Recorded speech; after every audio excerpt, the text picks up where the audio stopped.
Hi friends, good morning. Welcome to my channel. ಇನ್ನು time ಬಂದು ಇವಾಗ ಕರೆಕ್ಟಾಗಿ 6:50 ಈಗ ವಿಡಿಯೋ ಸ್ಟಾರ್ಟ್ ಮಾಡ್ತಾಯಿದ್ದೀನಿ. ಬಂದುಬಿಟ್ಟು ಇನ್ನು ಕೆಲಸ ಎಲ್ಲ ಮುಗಿಸ್ಕೊಂಡಿದ್ದೀನಿ. ಇನ್ನು ಪಾತ್ರೆ ಅಂತೂ ಹಂಗೆ ಇದ್ದಾವೆ. ನೆನ್ನೆ ನೈಟು ಊಟ ಮಾಡಿರೋವು ಮತ್ತು ಅಡುಗೆ ಮಾಡಿರೋವು ಹಂಗೆ ಇದ್ವಲ್ವ, ಹಂಗೆ ಇಟ್ಟೋಗ್ಬಿಟ್ಟಿದ್ದೆ. ತೊಳೆದಿರಲಿಲ್ಲ. ಅದಕ್ಕೆ ಇವಾಗೆಲ್ಲ ತೊಳ್ಕೊಬೇಕು. ನೋಡ್ತಾ ಇರ್ಬೋದು. ತೊಳಿಲಿಲ್ಲ ಅಂತಂದರೆ ಕೋಳಿಗಳ ಕಾಟ ಅಂತ ತಡ್ಕೊಳ್ಳೋದಕ್ಕಾಗೋದಿಲ್ಲ. ಅದಕ್ಕೆ ಹೆಂಗನಾಗಲಿ ಅಂತೇಳ್ಬಿಟ್ಟು ಈ ಟಬ್ಬು ಈ ಥರ ಮುಚ್ಚೋಗಿದೆ. ಆದರೂ ಬರೋಷ್ಟೊತ್ತಿಗೆ 2 ಪ್ಲೇಟು ಕಡೆಗೆ ಹಾಕಿದ್ದಾವೆ. ಇನ್ನು ಬಂದ ತಕ್ಷಣ ನೀರೆಲ್ಲ ತುಂಬಿಸ್ಬಿಟ್ಟು ಇನ್ನು ಕಸ ಗುಡಿಸ್ಬಿಟ್ಟು ಇನ್ನು ಸಿಂಪಲಾಗಿ ಒಂದು ರಂಗೋಲಿ ಹಾಕಿ ಅಡುಗೆ ಕೆಲಸ ಸ್ಟಾರ್ಟ್ ಮಾಡಿದ್ದೀನಿ. ಗುರುವಾರ ಇನ್ನು ಪೂಜೆ ಕೂಡ ಮಾಡಬೇಕು. ಇನ್ನು ಸಾಂಬಾರು ಬಂದುಬಿಟ್ಟು ನೆನ್ನೆ ನಮ್ಮ ಮನೆಯವ್ರು ತರಕಾರಿ ತಂದಿದ್ರಲ್ಲ ಸಾಯಂಕಾಲ, ಹಂಗಾಗಿ ಕೋಸು ತೊಗೊಂಬಂದೆ. ಫಸ್ಟ್ ಕೋಸು ಪಲ್ಯ ಮಾಡೋಣ ಅಂತೇಳ್ಬಿಟ್ಟು.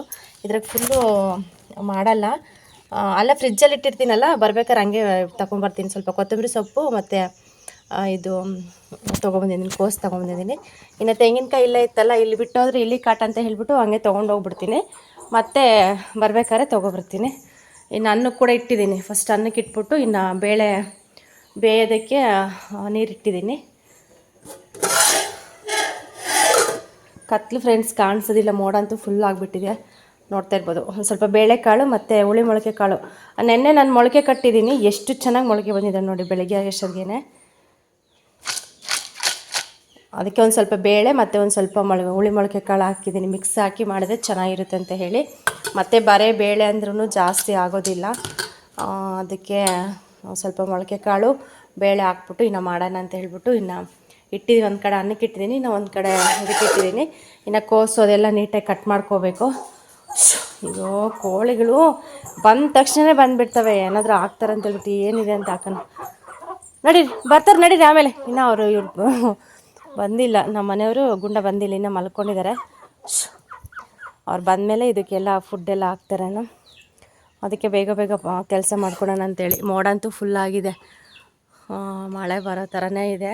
ಯಾವಾಗ ಬರುತ್ತೋ ಗೊತ್ತಿಲ್ಲ. ನೆನ್ನೆ ಇಲ್ಲ, ಮೊನ್ನೆ ಚೆನ್ನಾಗಿ ಬಂತು. ನೆನ್ನೆ ಮಳೆನೇ ಇಲ್ಲ. ಇವತ್ತೇನೋ ನೋಡಬೇಕು. ಫಸ್ಟ್ ಪಾತ್ರೆ ತೊಳ್ಕೊಂಡ್ಬಿಡ್ತೀನಿ, ಹೇಳೋದಕ್ಕಾಗೋದಿಲ್ಲ. ಪಾತ್ರೆ ತೊಳ್ಕೊಂಡು ಬೇಗ ಅಡುಗೆ ಕೆಲಸ ಸ್ಟಾರ್ಟ್ ಮಾಡ್ತೀನಿ ಫ್ರೆಂಡ್ಸ್. ವಿಡಿಯೋ ಕಂಟಿನ್ಯೂ ಆಗ್ತಾ ಇರುತ್ತೆ. ಯಾರಾದರೂ ಹೊಸ್ದಾಗಿ ನನ್ನ ಚಾನಲ್ ನೋಡಿದ್ರೆ ಪ್ಲೀಸ್ ಸಬ್ಸ್ಕ್ರೈಬ್ ಮಾಡ್ಕೊಂಡು ಚಾನಲ್ ನೋಡಿ ಸಪೋರ್ಟ್ ಮಾಡಿ. ಮತ್ತು ನಿಮ್ಮ ಫ್ರೆಂಡ್ಸ್ಗೂ ಫ್ಯಾಮಿಲಿಗೆಲ್ಲ ಶೇರ್ ಮಾಡಿ. ವಿಡಿಯೋ ಕಂಟಿನ್ಯೂ ಆಗ್ತಿರುತ್ತೆ, ನೋಡಿ ಫ್ರೆಂಡ್ಸ್. ಈಗ ಟೈಮ್ ಬಂದು ಕರೆಕ್ಟಾಗಿ 12:30 ಆಗ್ತಾಯಿದೆ. ಮತ್ತು ಈಗ ವ್ಲಾಗ್ ಕಂಟಿನ್ಯೂ ಮಾಡ್ತಾಯಿದ್ದೀನಿ. ಇನ್ನು ಟೀಗೆ ಇಟ್ಟಿದ್ದೀನಿ ಇಲ್ಲಿ ಒಂದು 5 ಜನಕ್ಕಷ್ಟು. ಇನ್ನು ಈ ಕಡೆ ಬಂದುಬಿಟ್ಟು ನಮ್ಮ ಕುನ್ನಿಗಳಿಗೆ ಅನ್ನಕ್ಕೆ ಇಟ್ಟಿದ್ದೀನಿ. ಅವಳ ಪಾತ್ರೆ ಇದು, ತೊಳೆದ್ಬಿಟ್ಟು ನೀಟಾಗಿ ಅನ್ನಕ್ಕೆ ಇಟ್ಟಿದ್ದೀನಿ. ಟೈಮ್ ಕೂಡ ಆಗಿದೆ ಪಾಪ, ಇಷ್ಟಿಗೆ ಮಾಡಬೇಕಿತ್ತು. ಇವತ್ತು ನಾನು ಕೂಡ ಫುಲ್ಲು ಬ್ಯುಸಿ ಇದ್ದೀನಿ. ಇನ್ನು ಬೆಳಗ್ಗೆ ಹೆಂಗಾಯಿತು ಅಂತಂದರೆ, ಕೆಲ್ಸಕ್ಕೆ ಬಂದಿದ್ದಾರೆ. ನಮ್ಮ ಮನೆಯವ್ರು ನನಗೆ ಹೇಳಿಲ್ಲ ಇಲ್ಲಿ ಎದ್ದು ಬಂದಾಗ. ಮತ್ತೆ ಫೋನ್ ಮಾಡಿ ಹೇಳಿದ್ರು, ಒಂದು 3 ಜನಕ್ಕೆ ಆಗೋಷ್ಟು ಚಿತ್ರಾನ್ನಗಿನ ಮಾಡಿ ಟಿಫನ್ ಅಂತ ಹೇಳಿ. ಇನ್ನು ಅವ್ರು ಹೇಳೋಷ್ಟೊತ್ತಿಗೆ ನಾನು ಆಗಲೇ ಇನ್ನು ಕೋಸು ಪಲ್ಯಕ್ಕೆ ಎಲ್ಲದಕ್ಕೂ ಕೂಡ ರೆಡಿ ಮಾಡಿಬಿಟ್ಟಿದ್ದೆ. ಇಲ್ಲಿ ನೋಡ್ಬೋದು, ತುಂಬ ಚೆನ್ನಾಗಾಗಿದೆ ಪಲ್ಯ ಮಾತ್ರ. ಅರ್ಧ ಕಟ್ ಮಾಡಿಬಿಟ್ಟು ಇನ್ನು ಅರ್ಧ ಫ್ರಿಜ್ಜಲ್ಲಿ ಎತ್ತಿಟ್ಟು ಬಂದೆ. ಇನ್ನು ಬೇಳೆ ಮತ್ತು ಹುಳಿ ಮೊಳಕೆ ಕಾಳು ಹಾಕ್ಬಿಟ್ಟು ಮಿಕ್ಸ್ ಮಾಡಿದ್ದೀನಿ. ತುಂಬ ಚೆನ್ನಾಗಾಗಿದೆ ಬಸ್ಸಾರು ಮಾತ್ರ. ಪಲ್ಯ ಮತ್ತು ಸಾಂಬಾರು ಮತ್ತು ಅನ್ನ ಇದು ಬೆಳಿಗ್ಗೆ ಮಾಡಿದೆ. ಮತ್ತು ಅವ್ರು ಬರ್ತಾರಂತ ಫೋನ್ ಮಾಡಿದಾಗ ಮತ್ತೆ ಅವ್ರಿಗೆ ಸಪ್ರೇಟಾಗಿ ಅನ್ನ ಮಾಡಿಬಿಟ್ಟು ಮತ್ತು ಗೊಜ್ಜು ಮಾಡಿ ಒಂದು 3 ಜನಕ್ಕಾಗಷ್ಟು ಟಿಫನ್ ಬೆಳಗ್ಗೆನೇ ಮಾಡಿ ಕಳಿಸಿದೆ. ಅದಕ್ಕೆ ಇವಾಗ ಟೀ ಮಾಡಮ್ಮ ಒಂದು 5 ಜನಕ್ಕೆ ಅಂತಂದರು. ಅದಕ್ಕೆ ಇವಾಗ ಟೀಗೆ ಇಟ್ಟಿದ್ದೀನಿ. ಈ ಕಡೆ ನಮ್ಮ ನಾಯಿ ಮರಿಗಳಿಗೆ ಅನ್ನಕ್ಕೆ ಇಟ್ಟಿದ್ದೀನಿ. ಇನ್ನು ಪಾತ್ರೆ ಕೂಡ ತೊಳೆದೆ. ಇನ್ನು ಇವತ್ತು ಗುರುವಾರ ನೆಲ ಒರೆಸ್ಬೇಕು, ತುಂಬ ಕೆಲಸ ಇದೆ. ಇನ್ನು ಪೂಜೆ ಅಂತೂ ಸಾಯಂಕಾಲನೇ, ಆಗಲೇ ಮಧ್ಯಾಹ್ನ ಕೂಡ ಆಯಿತು ಟೈಮು. ಇನ್ನು ಇವಾಗ ಮಾಡೋದಕ್ಕಾಗೋದಿಲ್ಲ. ಇನ್ನು ಮಧ್ಯಾಹ್ನಕ್ಕೆ ಅವ್ರಿಗೆ ಏನಾದರೂ ಮತ್ತೆ ಬಿಸಿದು ಮಾಡಬೇಕೇನೋ. ಅನ್ನ ಇದೆ, ಏನಾದರೂ ಮಾಡಿ ಅಂತಂದರೆ ಬಿಸಿ ಮುದ್ದೆಗಿನ ಮಾಡ್ತೀನಿ. ಬಿಸಿ ಮುದ್ದೆ ಮಾಡಿದ್ರೆ ಬಸ್ಸಾರು ಪಲ್ಯ ಸ್ವಲ್ಪ ಅನ್ನ ಒಂದಿಷ್ಟು ಮುದ್ದೆ ತಿಂತಾರೆ. ಎಲ್ರಿಗೂ ಕೂಡ ಸರಿ ಹೋಗೋ ಥರನೇ ಮಾಡಿದ್ದೀನಿ. ಹಂಗಾಗಿ ಇನ್ನು ಗೊಜ್ಜು ಕೂಡ ಇದೆ. ಕೇಳ್ತೀನಿ, ಗೊಜ್ಜು ಏನಾದ್ರು ಸ್ವಲ್ಪ ಅನ್ನ ಮಿಕ್ಸ್ ಮಾಡಿಕೊಟ್ರೆ ತಿಂತಾರೆ. ಇಲ್ಲ ಬೇಡ ಅಂದರೆ ಬಿಸಿ ಮುದ್ದೆನೇ ಜಾಸ್ತಿ ಜನ ಇಷ್ಟಪಟ್ಟು ತಿನ್ನೋದು ಈ ಕಡೆ ಸೈಡೆಲ್ಲ ಕೂಡ. ಅದಕ್ಕೆ ಮುದ್ದೆ ಮಾಡ್ತೀನಿ ಮಧ್ಯಾಹ್ನಕ್ಕೆ. ಇವಾಗ ಟೀ ಮಾಡಿಬಿಟ್ಟು ಇನ್ನು ಅವ್ರಿಗೆ ಕೊಟ್ಟು ಬರಬೇಕು. ಇನ್ನು ಕೆಲಸ ಎಲ್ಲ ಹಂಗಿದೆ ಫ್ರೆಂಡ್ಸ್. ಕೆಲಸ ಅಂತೂ ಮಾಡ್ದಂಗೆಲ್ಲ ಕೆಲಸನೇ ಕಾಣಿಸ್ತಾ ಇರುತ್ತೆ ಕಣ್ಣಿಗೆ.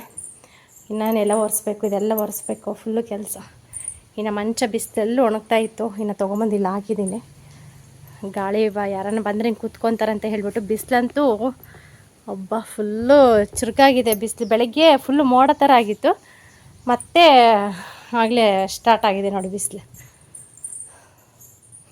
ಓಕೆ ಫ್ರೆಂಡ್ಸ್, ವಿಡಿಯೋ ಆದಷ್ಟು ಕಂಟಿನ್ಯೂ ಮಾಡ್ತೀನಿ, ನೋಡ್ತಾ ಇರಿ. ಇನ್ನು ಇದು ಬಂದುಬಿಟ್ಟು ಚಿಕ್ಕಮ್ಮರ್ಗು ಮಾಡ್ಲಕ್ಕೆ ಹಾಕಿರೋದು, ಇವತ್ತೇ ಹಾಕಿರೋದು. ಬೆಳಗ್ಗೆ ಟೈಮಿಂಗ್ಸ್ ಕೇಳ್ಕೊಬಂದು 9 ಗಂಟೆ ಒಳಗೆ ಚೆನ್ನಾಗಿದೆ ಅಂತ ಹೇಳಿದ್ರಂತೆ. ಹಂಗಾಗಿ ಚಿಕ್ಕಮ್ಮರಿಗಿಬ್ರಿಗೂ ಕೂಡ ನಮ್ಮ ರೋಜಾ ಮಾಡ್ಲಕ್ಕೆ ಹಾಕಿದ್ದಾಳೆ. ಇದು ರೋಜಾರ ಮನೆ. ತುಂಬ ಜನ ರೋಜಾನ ಕೂಡ ತುಂಬ ಇಷ್ಟಪಡ್ತೀರಾ, ತುಂಬ ಚೆನ್ನಾಗಿ ಕೆಲಸ ಮಾಡ್ತಾಳೆ, ಎಲ್ಲದಕ್ಕೂ ಹೊಂದಾಣಿಕೆ ಆಗ್ತಾಳೆ ಅಂತ ಹೇಳಿಬಿಟ್ಟು ತುಂಬ ಚುರುಕಿದ್ದಾಳೆ, ತುಂಬ ಸ್ಟ್ರಾಂಗು ನಮ್ಮ ರೋಜಾ ಅಂತೂ. ಅದಕ್ಕೆ ನಾನು ರಾತ್ರಿ ಫೋನ್ ಮಾಡಿ ಹೇಳಿದ್ದೆ, ಒಂದು ಸ್ವಲ್ಪ ವೀಡಿಯೋ ಮಾಡಿ ಕಳಿಸು, ಇರುತ್ತೆ ಹಂಗೆ ನೆನಪಿರಲಿ ಅಂತ ಹೇಳಿಬಿಟ್ಟು ಇನ್ನು ಹೇಳಿದ್ದೆ. ಪಾಪ ವೀಡಿಯೋ ಮಾಡೋದಕ್ಕೆ ಯಾರೂ ಇರಲಿಲ್ಲಂತೆ. ಇನ್ನು ನಮ್ಮ ಸಾನ ಎಲ್ಲರೂ ಕೂಡ ಸ್ಕೂಲ್ಗೆ ಹೋಗ್ಬಿಟ್ಟಿದ್ದಾರೆ. ಸ್ಕೂಲ್ಗೆ ಹೋದ್ಮೇಲೆ ಇವರು ಟೈಮಿಂಗ್ಸ್ ಪ್ರಕಾರ ಮಾಡ್ಲಿಕ್ಕೆ ಹಾಕೋದಕ್ಕೆ ಸ್ಟಾರ್ಟ್ ಮಾಡಿದ್ದಾಳೆ. ನಮ್ಮ ಗಂಗೋತ್ರಿ ಇದ್ದಾಳೆ, ಚಿಕ್ಕವಳು, ತುಂಬ ಚಿಕ್ಕವಳು. ಅವಳಿಗೆ ಫೋನ್ ಕೂಡ ಸರಿಯಾಗಿ ಇಟ್ಕೊಳೋಕೆ ಬರೋದಿಲ್ಲ. ಆದ್ರೂ ಅವಳಿಗೆ ಫೋನು ಕ್ಯಾಮ್ರಾ ಆನ್ ಮಾಡಿಬಿಟ್ಟು ಹಿಂಗೆ ನೀಟಾಗಿ ತೆಗಿ ಅಂತ ಹೇಳಿದ್ದಾಳೆ. ಅವಳಿಗೆ ಪಾಪ ಬರಬೇಕಲ್ಲ, ಚಿಕ್ಕವಳು ಬೇರೆ, ಹಂಗೂ ಸ್ವಲ್ಪ ಫುಲ್ಲು ಶೇಕ್ ಆಗ್ತಾ ಇದೆ. ವಿಡಿಯೋ ಕೂಡ ನಿಮಗೆ ಸ್ವಲ್ಪ ಕಸಿ ಬಿಸಿ ಅನ್ನಿಸ್ಬೋದು, ಆದರೂ ಪರವಾಗಿಲ್ಲ, ಸ್ವಲ್ಪ ಬೇಜಾರು ಮಾಡ್ಕೊಂಡಿದ್ದಂಗೆ ನೋಡಿ. ಚಿಕ್ಕವಳಲ್ವ, ನೀಟಾಗಿ ತೆಗಿಯೋದಕ್ಕೆ ಬಂದಿರಲ್ಲ. ಹಾಗಾಗಿ ಇನ್ನು ಇವರಿಬ್ಬರೇ ನಮಗೆ ಇವಾಗ ಅಮ್ಮಂದಿರು. ಇನ್ನು ನಮ್ಮ ಅಮ್ಮರ ಅಕ್ಕ ತಂಗಿಯರು ಬಂದುಬಿಟ್ಟು 4 ಜನ ಅಕ್ಕ ತಂಗಿಯರು. ಇನ್ನು ನಮ್ಮ ದೊಡ್ಡಮ್ಮನೂ ತೀರೋಗಿದ್ದಾರೆ, ನಮ್ಮ ಅಮ್ಮನೂ ತೀರೋದ್ರು. ಇನ್ನು ಇರೋದು ಇವರಿಬ್ಬರೇನ. ಈ ಕಡೆ ಚಿಕ್ಕಮ್ಮ ಬಂದುಬಿಟ್ಟು ಸ್ವಲ್ಪ ವೈಟ್ ಇದ್ದಾರಲ್ಲ, ಅವರು ಸುಶೀಲಮ್ಮ ಚಿಕ್ಕಮ್ಮ. ಆ ಕಡೆ ಇದ್ದಾರಲ್ಲ ರತ್ನಮ್ಮ ಚಿಕ್ಕಮ್ಮ ಅಂತ ಹೇಳಿ, ನಮ್ಮ ಚಿಕ್ಕಮ್ಮ ಆಂಧ್ರದಲ್ಲಿರ್ತಾರೆ.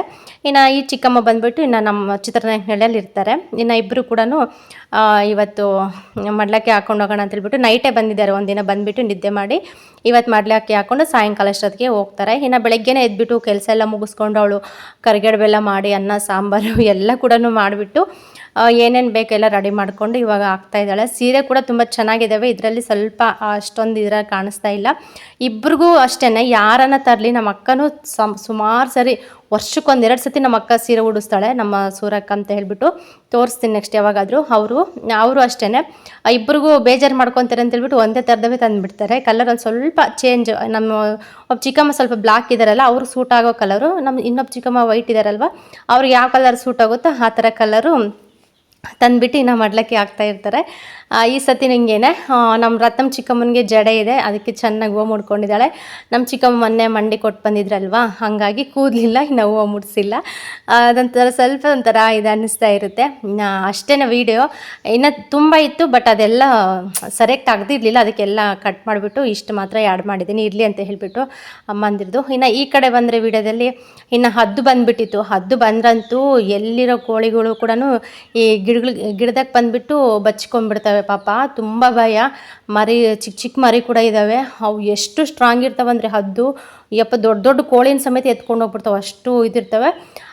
ಕೋಳಿ ಸಿಗ್ನಲ್ ಕೊಟ್ಬಿಡ್ತವೆ, ಹದ್ದು ಬಂದ ತಕ್ಷಣವೇ ಹರ್ಚ್ಕೊಂಡು ಸೀದಾ ತೆಂಗಿನ ಗಿಡ ಇದಾವಲ್ವ ಅದ್ರೊಳಗೆ ಹೋಗ್ಬಿಡ್ತವೆ. ಅವಾಗ ಗೊತ್ತಾಗುತ್ತೆ. ಇನ್ನು ಸಡನ್ನಾಗಿ ಹೊರಗಡೆ ಬಂದುಬಿಡ್ತೀವಿ. ನಾನಿದ್ರೂ ಓಕೆ, ನಮ್ಮ ಮನೆಯವರಿದ್ರೂ ಓಕೆ, ಬಂದುಬಿಟ್ಟು ನೋಡಿದ್ರೆ ಆಗಲೇ ಹತ್ರ ಬಂದುಬಿಟ್ಟಿರುತ್ತೆ. ಅವಾಗ ಸ್ವಲ್ಪ ಸೌಂಡ್ ಗದ್ಲು ಮಾಡಿದ್ರೆ ನಾವು ಹೋಗ್ಬಿಡುತ್ತೆ. ಇವತ್ತಂತೂ ಬರೀ ಅಡುಗೆ ಮಾಡೋದು, ಪಾತ್ರೆ ತೊಳೆಯೋದು ಕೆಲಸನೇ ಆಯಿತು ನನಗೆ. ಇನ್ನು ಸಾಯಂಕಾಲ ಒಂದು ಟ್ರಿಪ್ ಎಲ್ಲ ತೊಳೆದಿಡ್ತಾ ಇದ್ದೀನಿ. ಇನ್ನು ಯಾಕೆಂದರೆ ತಿರ್ಗಾ ಮತ್ತೆ ಬೇಕಾಗುತ್ತೆ ಅಡುಗೆ ಮಾಡೋದಕ್ಕೆ ಅಂತ ಹೇಳ್ಬಿಟ್ಟು ಇವಾಗೆಲ್ಲ ಕೂಡ ಹಾಕ್ಕೊಂಡು ಕ್ಲೀನಾಗಿ ತೊಳೆದ್ಬಿಟ್ಟು ಇಡ್ತಾಯಿದ್ದೀನಿ. ಇಷ್ಟೊತ್ತಿಗೆ ನಾನು ಎಷ್ಟು ಟ್ರಿಪ್ ತೊಳೆದಿದ್ದೀನ ನನಗೆ ನೆನಪಿಲ್ಲ. ಇನ್ನು ಜಾಸ್ತಿ ಇಟ್ಕೊಳಂಗೆಲ್ಲ ಜಾಸ್ತಿ ಆಗ್ತವೆ ಅಂತ ಹೇಳಿಬಿಟ್ಟು ಇನ್ನು ತೊಳಿತಾ ಇದ್ದೀನಿ. ಮತ್ತು ಕವಿತಾ ಕೆ ಅಂತ ಅವ್ರದ್ದು ID. ಕವಿತಾ ಸಿಸ್ಟರ್ ನನಗೆ ಕಮೆಂಟ್ ಮಾಡಿದರು ಇದು ನೆನ್ನೆ ವ್ಲಾಗಲ್ಲಿ. ಅವರಿಗೆ ಇವಾಗ 5 ಮಂತ್ ಕಂಪ್ಲೀಟ್ ಆಗ್ತಾಯಿದೆ ಅಂತೆ, ಬಟ್ ಬೇಬಿ ಮೂಮೆಂಟು ಗೊತ್ತಾಗ್ತಾ ಇಲ್ಲಂತೆ. ಫಸ್ಟ್ನೇ ಪ್ರೆಗ್ನೆನ್ಸಿಯಲ್ಲಿ ಅಷ್ಟೇ ಸ್ವಲ್ಪ ಬೇಗ ಗೊತ್ತಾಗೋದಿಲ್ಲ, ಅಂದರೆ ಅದು ಮೂಮೆಂಟ್ ಆಗ್ತಾ ಇರುತ್ತೆ, ನಾವು ಅಬ್ಸರ್ವ್ ಮಾಡೋದಿಲ್ಲ. ಯಾಕೆಂದರೆ ಅದು ಯಾವಾಗ ಪಾಪು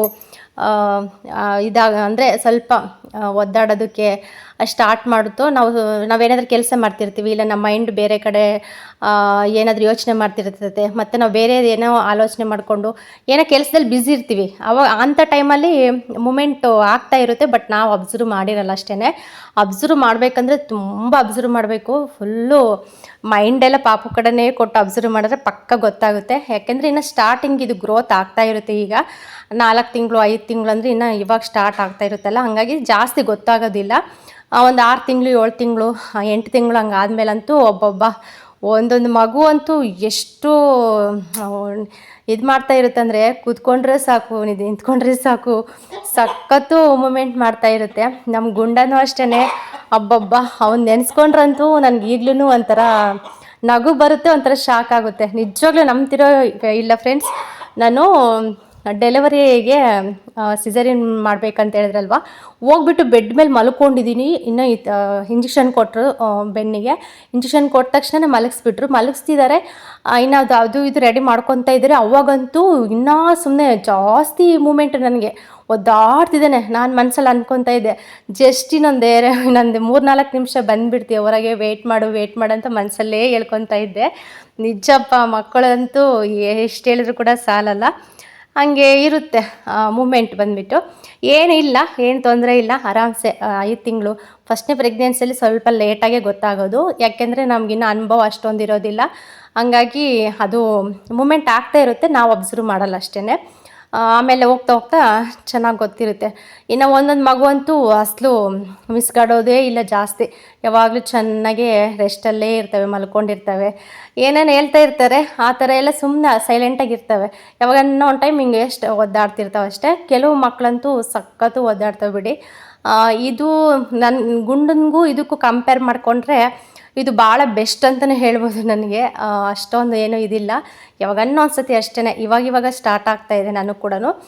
ನೈಟ್ ಯಾವಾಗನ್ನ ಹಿಂಗೆ ಅಬ್ಸರ್ವ್ ಮಾಡಿದ್ರೆ ಅವಾಗ ಒಂದು ಸತಿ ಗೊತ್ತಾಗ್ತಿರುತ್ತೆ. ಮತ್ತು ಯಾವಾಗ ನಂಗೆ ಕೂತ್ಕೊಂಡಾಗ ಇದ್ದಾಗ ಆವಾಗ ಸ್ವಲ್ಪ ಅಬ್ಸರ್ವ್ ಮಾಡ್ತಾ ಇರ್ತೀನಿ, ಅವಾಗ ಗೊತ್ತಾಗ್ತಾಯಿದೆ.